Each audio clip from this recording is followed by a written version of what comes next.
Bismillahirrahmanirrahim.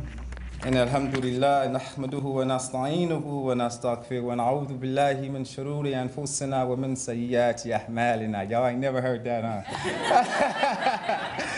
No, but truly, God deserves all praise. And I am grateful to God to be here. And also, I'm like excited. I feel like I barely made the cut, you know. It was, the cap was 40 years old, and I'll be 40 in about in July. So, you know, they be talking about my, face, but I got a little gray and stuff, but, I made it, though. Alhamdulillah.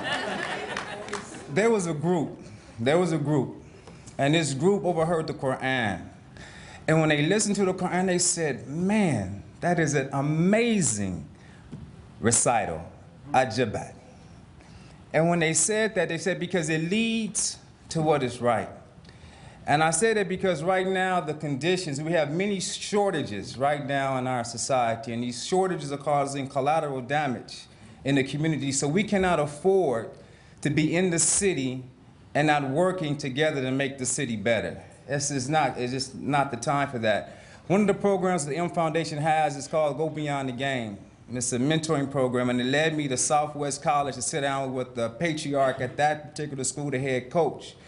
And I was pained because he told me that Naim is becoming more difficult to be beneficial to the young men because they can't read. Or if they are reading, it's sometimes below a third grade level. And these are young men that's knocking on the door of college. And it's also painful when even in our community as Muslims, though we may appear very photogenic, but in the hearts and in the cracks, there's a social crisis going on in our community, where even if you have to get married, it's not based on your conduct, but it's based on the lightness or the darkness of your skin color. And that's ridiculous. So it's a lot of things that we have to look at. Suleiman Yang was one of our instructors. And he said, be aware how you arrived at the moment. And I remember in the 70s, the Muslim community right over here at the Shrine Auditorium used to give bazaars. And I remember Imam Sadiq on the lawns of USC was leading the community in prayer. And I also remember when Nadia, when she came along in 2004, we ate lunch at Imam Sadiq's house. And at that time, she was working on trying to get surveys of the community.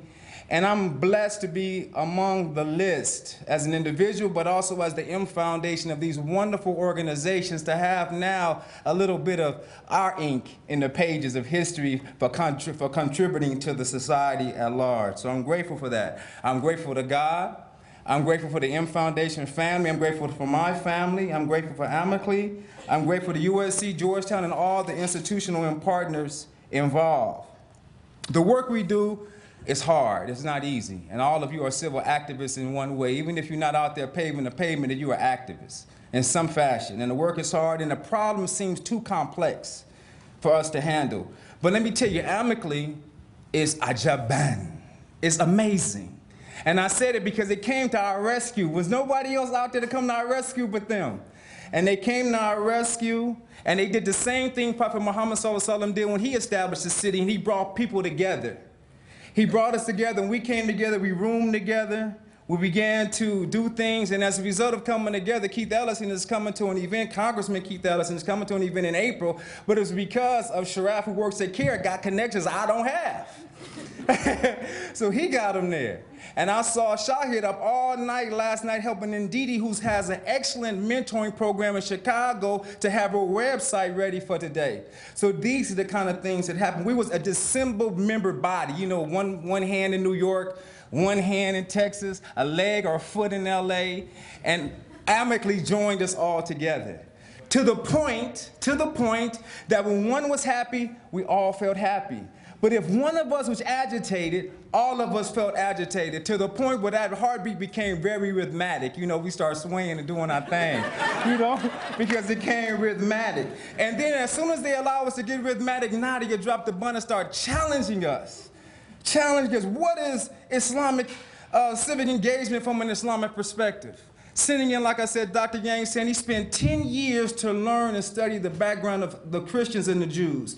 He said, how can you be civil advocates and working for humanity and you don't know nothing about humanity?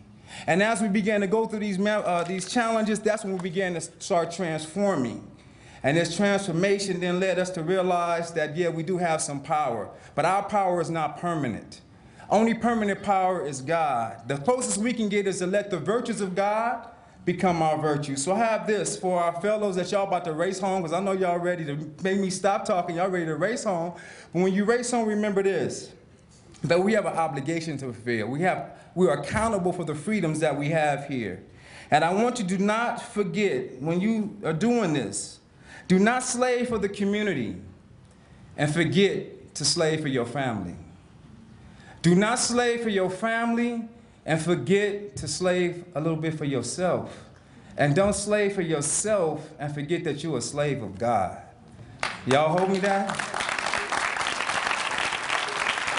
Because Zayd Shaka said that we in a marathon, and we got to take some time, just like those marathons do, those marathoners, to take a little cup of water and drink it down. Assalamu alaikum.